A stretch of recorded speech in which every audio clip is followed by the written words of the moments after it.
The more God continues to heal me, the more feminine I get, the more relaxed I am, the more able I am to be taken care of, the more easy it is for me to ask for help and receive good things. Like, it's such a beautiful transformation, because if you've been in fight or flight for any period of time in your life, being able to breathe, being able to rest and be like, I deserve this.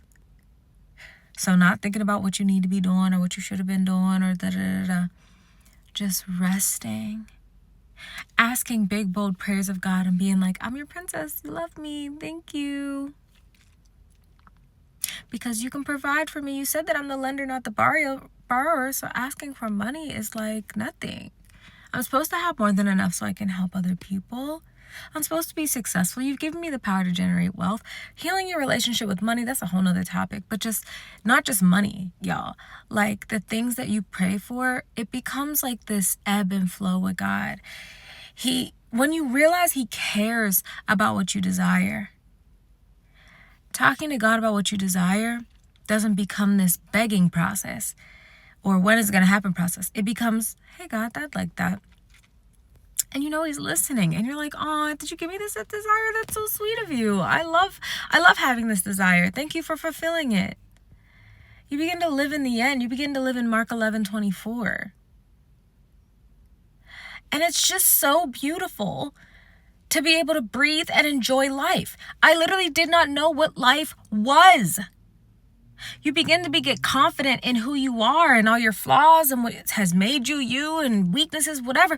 You begin to just live. And I'm 34. I'll be 34 June 30th. I'll be 34. And I am just now having a year where I am like literally living in purpose. God has blessed us abundantly. I am connecting to the people that I need to connect with, and my desires are being fulfilled one after the other.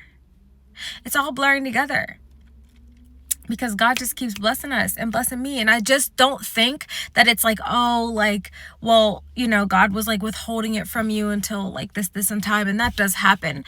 But I think it was me a lot of the time. I think I was holding a lot of this up because He's told me a lot of this years ago. That's coming to pass now. And I really realized that I am a self-sabotager, or have been in my past. I have control issues, so I've liked to control the timing and how things look. And I used to always try to exert myself into my blessing, make it happen. That's what the Genesis does when you turn it off. I love it. Anyway, it's just opened my eyes to this life that I've never lived, even though I've been living for 33 years. Life is hard enough. We add so much pain and suffering to it that it's ridiculous. It becomes like so hard just to get through a day because of the things we've been through and the things we haven't unpacked and the relationship we lack with God. I am in a season where like I can breathe and it's so wonderful. I enjoy just like going to sit and eat by myself, going to the coffee shop, being outside in the sun, playing with my dog, resting, enjoying what I'm doing for HBC. For so long, for her Promise Circle, I felt like a workhorse. That if I didn't do stuff, then it won't get done. That if I didn't post today, then it won't grow. That I wouldn't be helping the people I need to help. God has truly relaxed me into a state where I'm like, I can breathe. See, it's not about being used. And it was transferring on into my relationships where I was like, well, I had to work to be valuable, to grow, to be successful. No.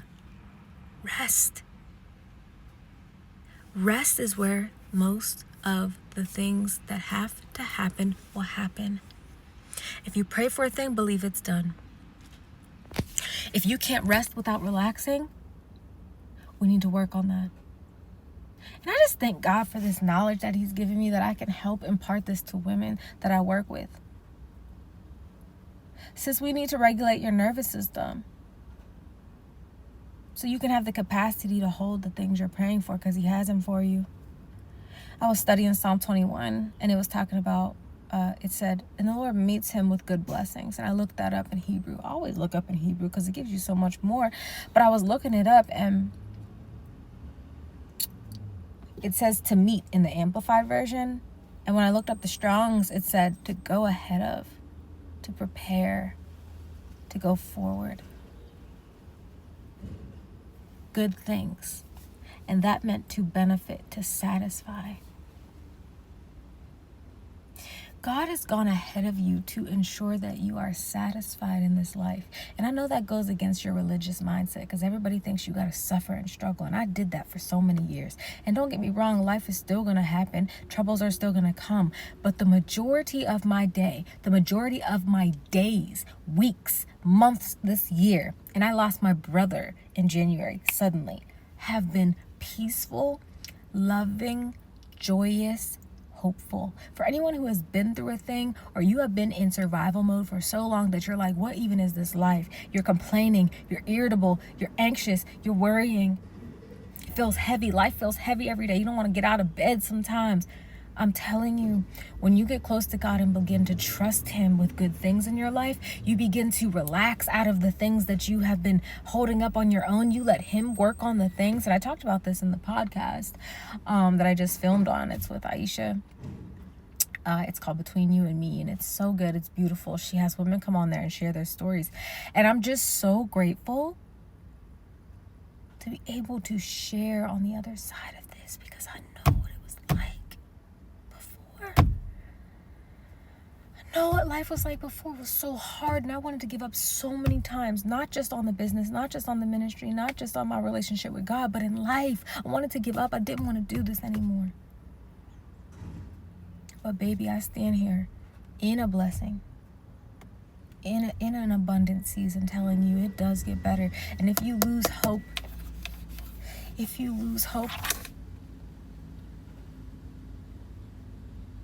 it makes it even harder. So I'm on here telling you to hope that things are coming that you don't even know He has prepared for you, gone ahead of you and prepared for you. Please read Psalm 21 tonight. He's gone ahead of you and prepared good things, and they're ahead. The best is yet to come. That's so annoying to hear, but please listen to me. It's true.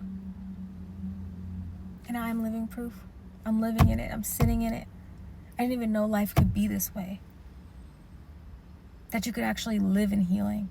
Another thing, people think they have to continue to heal and da-da-da-da. Once you heal, I teach my girls to apply what they've healed, because they can intellectualize their pain so well.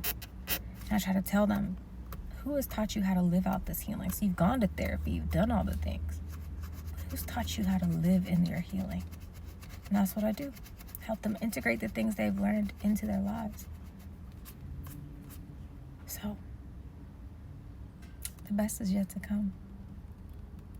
God has gone ahead of you and done great things for you that you haven't seen yet. You haven't been loved by all the people that will love you yet. God is good that way. He sees us, He knows us, He loves us, and He's prepared things for you that you haven't seen yet. So let Him present them to you in their time. Don't give up, and don't be sad. Just rest in the peace that's available to you. Okay? Book a one-on-one with your girl if you need a space to be heard and seen, and just kind of sift through the things you've been going through in your survival mode, in your anxiety.